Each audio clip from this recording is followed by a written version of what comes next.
मात्र यांना की कृपया आपण व्यासपीठावर छत्रपती शिवाजी महाराज सैनिकांचा भवानीचा निष्ठुक आयोगाचा कॅमेरा बघून घेऊ बाबा.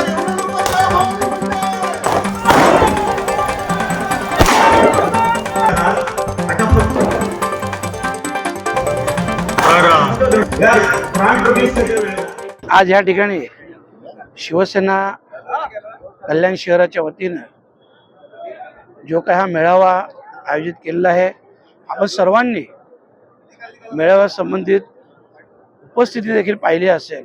खूप मोठ्या संख्येने सगळेच शिवसेनेचे पदाधिकारी शिवसैनिक हे उपस्थित आहेत आणि खास करून या निमित्ताने मी सन्माननीय बंड्या साळवी साहेब, सन्माननीय बासरे साहेब, आमच्या महिला आघाडीच्या अध्यक्षा, सर्व पदाधिकारी सर्वांचं मनापासून मी आभार व्यक्त करेन की त्यांनी इथं खूप चांगल्या प्रकारे आणि खूप मोठ्या प्रमाणात हा मेळावा इथं आयोजित केलेला आहे. साहेब, मतदारांसमोर तुम्ही कुठले मुद्दे घेऊन जाताय आता? मतदारांसमोर जाताना एक तर गेली 10 वर्ष खासदारांनी खासदारकी भोगली, 3 वर्ष मंत्रिपद भोगलं, परंतु कुठल्याही प्रकारचं काम जे व्हायला पाहिजे, मग ते रेल्वेचं असेल, नॅशनल हायवेचं असेल, आरोग्याविषयी असेल, एज्युकेशन विषयी असेल, कुठल्याही प्रकारचं ठोस काम किंवा आपण बोलतो एम्प्लॉयमेंट विषयी असेल, असं कुठल्याही प्रकारचं ठोस काम या खासदारांनी केलेलं नाही. आणि म्हणूनच आम्ही ह्या निवडणुकीला जाताना जेही या लोकसभेतील महत्त्वाचे प्रश्न असतील, एज्युकेशन विषय असतील, आरोग्याविषयी असतील, रोजगाराविषयी असतील, सगळ्याच विषयाचे, पाण्याचा प्रश्न असतील, या सगळ्या विषयांची खरं म्हटलं तर या लोकसभेच्या डेव्हलपमेंटची एक ब्लूप्रिंट आम्ही महाविकास आघाडीच्या वतीने बनवलेली आहे आणि ती पहिल्या सभेतच ती ब्लूप्रिंट घेऊन आम्ही या निवडणुकीला सामोरं जातोय. आणि प्रत्येक ब्लूप्रिंट जर समजा इथं आता भिवंडीचं IGMचं रुग्णालय असेल तर ते उपजिल्हा आहे, तर तिथं जिल्हा रुग्णालय व्हायला हवं. जसं कल्याणमध्ये रेल्वेचा विषय असेल किंवा इतर गार्डनचे एज्युकेशन, आज तुम्ही पाहत असाल सगळीकडे मेडिकल कॉलेज वगैरे कुठेही नाही. हे सगळे जे विषय आहेत, तर याच्यासाठी हे विषय मांडून त्याच्यावर पर्याय देखील आम्ही ते दाखवणार आहे आणि आम्ही ते कशा प्रकारे करणार, तो विषय, तो प्रश्न कशा प्रकारे सोडवणार, हे सगळं सविस्तरपणे त्या ब्लूप्रिंटमध्ये असेल. अशा प्रकारची फ्युचरची या लोकसभेची एक डेव्हलपमेंटची ब्लूप्रिंट आपल्या समोर आणली जाईल. साहेब, तुम्ही म्हणताय की 10 वर्षात कुठलीही कामं झालेली नाहीत, मात्र कपिल पाटील यांनी दावा केला 34,000 कोटी रुपयांची कामं केली. बघा, आता 34,000 करोडची कामं कुठं केली आहे कपिल पाटलांनी दाखवा ना. तुम्ही सगळे कल्याण पश्चिममध्ये आहात, तर मला कल्याण पश्चिममधली कामं सांगा ना. पहिली गोष्ट तुम्हाला सांगतो, एका सरपंचाने जरी काम केलं ना तरी कपिल पाटील सांगतो मीच केलं. नगरसेवकनी करू दे, जिल्हा परिषद मेंबरनी करू दे, असं नाही. तुम्ही उद्याही कपिल पाटलांना प्रश्न विचारा का तुम्हाला खासदारकी कळली काय, खासदारचे अधिकार समजले काय.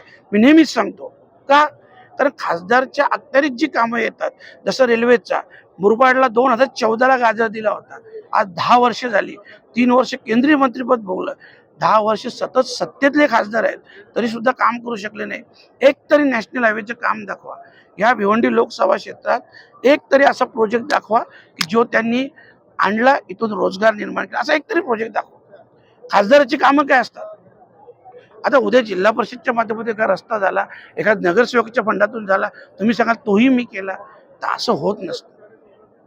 तुम्ही सांगा ना 10 वर्षात उद्या कपिल पाटलांना तुम्ही एक आवर्जून प्रश्न विचारा की तुमचा फंड तुम्ही कुठं खर्च केला, हे दाखवा. त्यांचा फंड इतर तर आणला नाही, पण त्यांचा फंड त्यांनी कुठं खर्च केला ते त्यांनी दाखवा.